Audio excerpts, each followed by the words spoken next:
Olá, tudo bem? Você já ouviu falar no Código de Hammurabi, criado pelo rei Hammurabi em 1772 a.C.?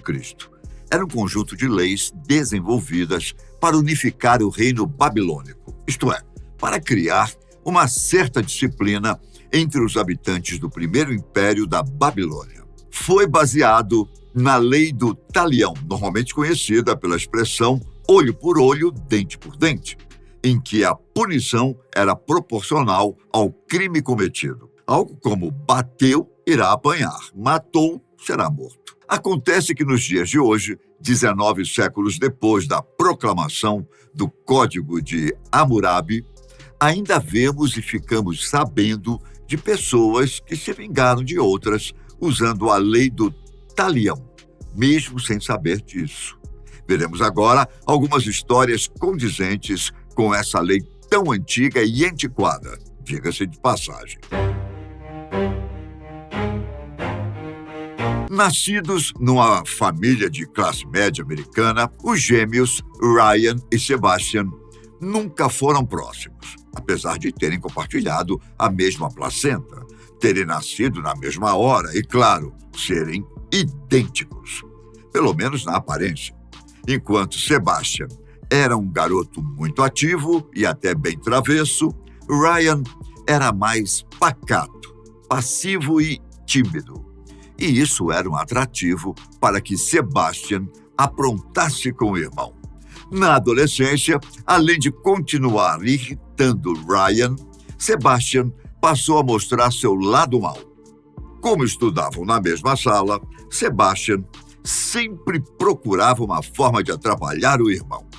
Em trabalhos de equipe, os dois nunca eram colocados em um mesmo grupo. Em casa, Sebastian, às vezes, quebrava algo só para culpar Ryan. Sebastian chegou ao ponto de combinar com seus amigos para darem uma coça em Ryan. Quando ia reclamar com os pais, ou eles faziam que não entendiam, ou davam razão para Sebastian. E isso acontecia sempre, até que Ryan se deu conta de que havia, sim, uma preferência dentro de casa. E o tempo foi passando. Ryan conheceu Daniel e com ele sentiu-se seguro. A afinidade entre os dois se transformou em amor. O problema é que aquela relação não podia jamais ser descoberta, o que, bem, acabou acontecendo. Certo dia, em uma das ruas do centro da cidade, Sebastian viu seu irmão andando de mãos dadas com Daniel. Ao chegar em casa, Ryan foi recebido como se tivesse feito a coisa mais errada do mundo. Seus pais, totalmente contra aquele relacionamento e ainda alimentados pelo egoísmo de Sebastian, acabaram expulsando o rapaz que, àquela altura, estava com 18 anos. No entanto, Ryan foi recebido por Daniel e os dois passaram a morar juntos. Quanto à família, Ryan teve que se contentar em não vê-los mais. Mas a vida dá voltas e surpresas acontecem sempre, não é? Passaram-se 10 longos anos. Ryan e Daniel moravam em outro estado. Estavam felizes e de bem com a vida. Até que um telefonema alterou o curso das coisas. Ryan foi informado de que alguém de sua família encontrava-se bastante doente e tinha um quadro preocupante. Ryan tinha um bom coração, então ele viajou até sua cidade natal e foi direto ao hospital. Ao chegar no corredor onde estavam seus pais, ele foi recebido com muito carinho, como se fosse o salvador do dia. E, na verdade, seria mesmo. Acontece que Sebastian, que tinha levado uma vida desregrada e boêmia, tinha adquirido uma doença renal grave e já estava bem avançada. A única esperança era encontrar um doador, pois seria necessário um transplante o mais rápido possível. E quem melhor do que o próprio irmão gêmeo? Não é mesmo? Foi por isso que fui recebido com tanta festa, não é? Ryan disse aos pais: No entanto, o casal insistiu, chorou, implorou. Ryan, é de seu irmão que estamos falando. Seu irmão gêmeo, teria dito a mãe. Foi quando Ryan, tranquilamente, lembrou aos pais todo o passado. Todas as vezes que ele precisou e quem teve a preferência, mesmo estando errado. Foi sempre Sebastian. Os pais pareciam incrédulos diante da resistência do filho, até que a resposta de Ryan veio. Um sonoro não. Na sua opinião, Ryan agiu corretamente? O que você acha? Se fosse você, daria uma chance ao irmão, independentemente de tudo que ele já fez? Esse caso aconteceu também nos Estados Unidos. Anthony e Max eram primos primeiros e, desde a tenra infância, Max encontrava um jeito de fazer bullying com o outro, especialmente nas reuniões anuais que a família sempre tinha. Era um tal de virar jarra de suco sobre a cabeça de Anthony, ou esconder alguma coisa dele, sujar as roupas do primo de propósito e várias outras brincadeiras que adulto nenhum gosta. E olhe que ambos eram casados na época, hein? Anthony não tinha filhos ainda, mas Max já era pai de 2 e, mesmo assim, agia de modo infantil e tolo. Os demais membros da família sabiam que não adiantava falar com Max, então preferiram fingir gostar das brincadeiras e chamar a atenção dele. Por outro lado, era Anthony quem já não aguentava mais. Até que, um belo dia, Anthony saiu do seu escritório para resolver umas coisas por perto. E foi a pé mesmo, pois era tudo perto. Só que enquanto passava por uma pequena praça, avistou seu primo Max sentado em um dos bancos e aos beijos com uma bela jovem. A esposa de Max era muito bonita e Anthony não entendeu por que o primo a estava traindo. No entanto, viu ali a oportunidade para se vingar. Pegou seu celular e fez várias fotos. Ao chegar em casa, mais tarde, imprimiu todas elas e... Bom, era só esperar pelo momento certo. Na reunião seguinte da família, Anthony só aguardava. Agiu normalmente o tempo todo, até que Max chegou, todo alvoroçado e se achando a última jabuticaba do pomar. Não demorou muito para que ele aprontasse a primeira, mas antes mesmo de concluir, Anthony tirou as fotos que havia impresso de sua mochila e as jogou todas na mesa. A cada foto que era jogada, os familiares se assustavam mais. A esposa de Max não aguentou. Irritou-se tanto com o marido que começou a jogar coisas nele. A discussão se tornou gigantesca e o divórcio foi inevitável. Mas não terminaria por aí. Anthony, por sua vez, não saiu ileso, muito menos contente dessa história. Irritada com o que havia acontecido e com a consequência do ato do marido, a esposa de Anthony o deixou. Para piorar, pouco tempo depois, ele ficou sabendo que seu primo Max iria se casar novamente. Só que desta vez com sua ex-esposa. Será que o tiro saiu pela culatra para Anthony?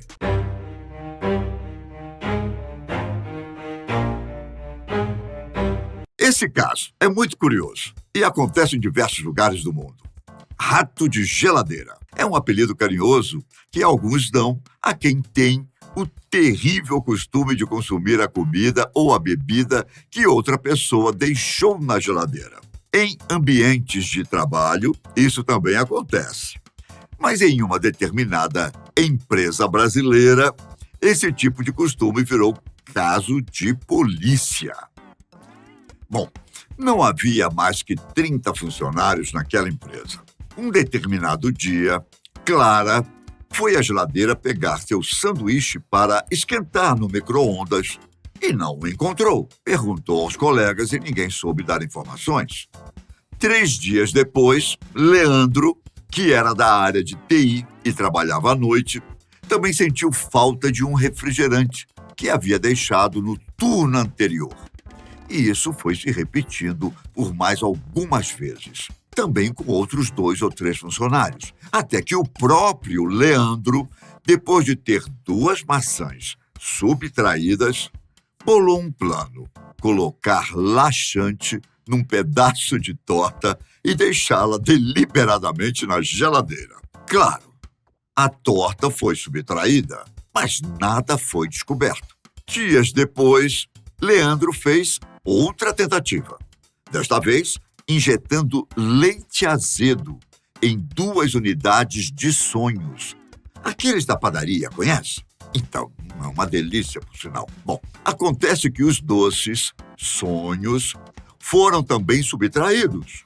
E o sonho de descobrir ou melhor, o meliante não aconteceu. A coisa já tinha se tornado séria dentro do escritório.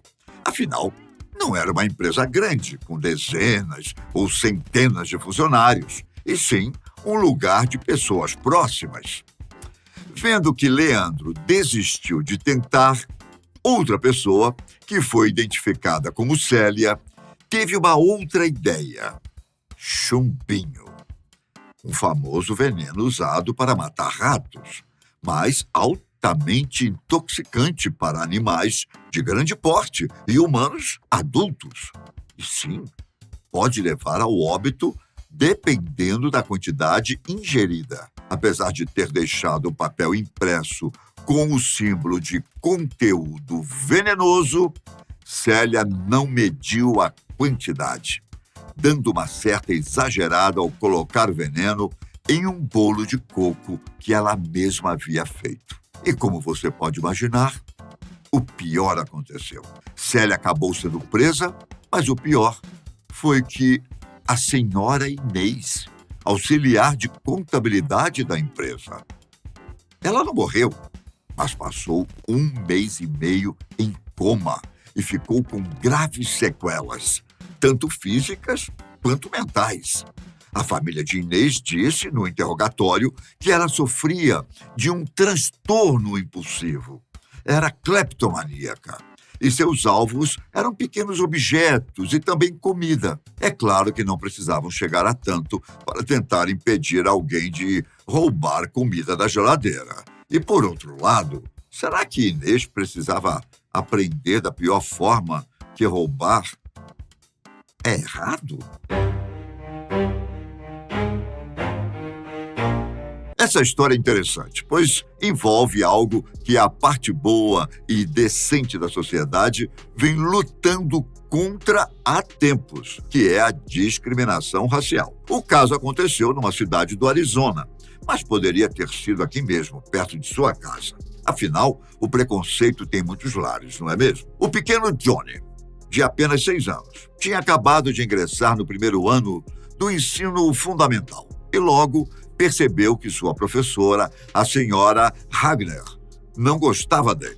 O pior é que, por ser uma criança, ele não entendeu o motivo. Afinal, gostava da escola, dos coleguinhas e do ambiente. Todos os dias, a professora o deixava de castigo ou, às vezes, o excluía de certas atividades. E estava sempre gritando com o garoto. E ele percebeu também que, com os outros, com a maioria, na verdade, ela era carinhosa e prestativa. Na última vez que Johnny pisou na escola, houve um acontecimento bastante humilhante. A professora Hagner derramou suco de propósito sobre o garoto, rindo e dizendo à turma como se trata crianças malcriadas. Johnny chegou em casa chorando muito e contou tudo à sua mãe. Como a senhora Hagner o tratava, sobre os castigos, as conclusões nas atividades, enfim, todas as maldades da professora. Lauren, mãe de Johnny, era uma jovem mãe viúva, pois tinha perdido o marido logo depois de ter dado à luz o filho. O pai, John, trabalhava em uma construtora que não deu o mínimo suporte à família, mesmo sendo um acidente de trabalho. Mas aqueles eram os anos 70 quando a discriminação tinha muita força nos Estados Unidos. E não é preciso ser um especialista para saber por que a família foi injustiçada. Bom, Lauren fez o que qualquer mãe faria. Foi à escola, conversar com o diretor e cobrar dele alguma providência. Para a infelicidade de Lauren, o diretor nada fez. Pelo contrário, saiu em defesa da senhora Hagner, que era professora lá desde que a escola foi fundada, há mais de 30 anos. Decepcionada, mas não vencida, Lauren transferiu o filho para outra instituição, onde foi recepcionado com muito carinho. Durante o tempo de estudos do filho, Lauren também se profissionalizou, tornando-se uma ótima pedagoga. 15 anos depois, Johnny já estava terminando a faculdade e sua mãe já era uma profissional reconhecida no Arizona e também em alguns estados vizinhos. Tinha até um livro publicado. Os dois estavam caminhando pelo bairro onde moraram há anos e, ao passarem em frente à antiga escola do filho, viram que estava abandonada. E as traças? O prédio havia sido danificado por vândalos desde que foi fechado, há uns 10 anos. O cenário era triste, mas Johnny mal sabia o que tinha acontecido, até que sua mãe se abriu. Desde que a escola se recusou a ajudá-la com o problema, Lauren foi em busca de justiça, o que acabou se tornando indiretamente uma vingança. Ela escreveu para diversas escolas e outras instituições ligadas à área de educação, contando sobre o que havia acontecido com seu filho. Escreveu, inclusive, para a própria escola onde Johnny havia sido tão humilhado.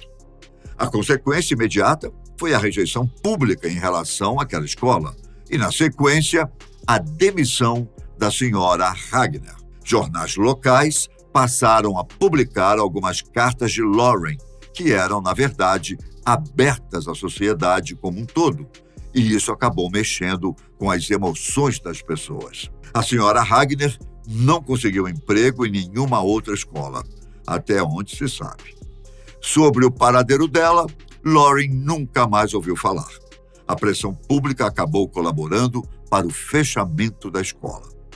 Johnny, ao mesmo tempo que estava assustado, viu na mãe uma guerreira, uma leoa que, em defesa do filho, enfrentou uma sociedade dominada por pessoas que não gostavam dos negros. E venceu. Tenho muito orgulho de você, mãe. E ela respondeu: só não mexa com um filho errado. Este último é rápido. Estados Unidos, anos 80. Década em que os custos de ligações telefônicas não eram nada baratos. Pagava-se por minuto e, dependendo da distância, poderia ser mais caro. O fato é que Nielsen e Beth eram namorados há alguns anos e moravam juntos há uns 10 meses. Parecia que tudo iria bem, até que Nielsen, pouco antes de sair para uma viagem a trabalho, informou a Beth que, quando voltasse, não queria mais vê-la no apartamento.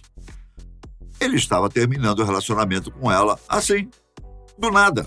Triste, mas com desejo de vingança, Beth não pensou em nada que o prejudicasse fisicamente, mas sim financeiramente. 10 dias depois, Nielsen retornou e, ao chegar em casa, encontrou tudo no lugar e limpo. Sentia a pena da ex-namorada, mas não tinha mais jeito. Estava feliz com sua nova gatinha e, melhor ainda, sozinho naquele apartamento bacana. Assim que adentrou na sala, notou que o fone do aparelho telefônico estava fora da base. Ouviu um ruído, mas sem conferir nada, apenas o colocou de volta. Nielsen costumava pagar algo em torno de $20 de conta telefônica mensalmente. Atualizado, seria algo em torno de $50. E desta vez, quando a conta chegou, ele quase teve um colapso. A conta veio 400 vezes mais cara, astronômicos $8.000. Atualizados, algo em torno de $20 mil hoje. Na época, o salário dele não chegava a $4 mil. E não foi difícil ele entender o que aconteceu. Irritada, Beth simplesmente ligou para um serviço que fornece as horas a todo momento. E não havia interrupção, até que a pessoa que ligasse colocasse o fone na base, ou seja, finalizasse a chamada. E como Nilson ficou 11 dias fora de casa, a chamada ficou ativa durante mais de 250 horas, o que o levou a pensar que ela fez a ligação pouco depois que ele a deixou. Bom, uma vingança leve, não é? Mas você acha que Nilson mereceu? Será? Comente aqui embaixo. Obrigado por assistir. Informe para nós se quiser mais conteúdos assim. Tudo bem? Um forte abraço. Fique com Deus. Tchau.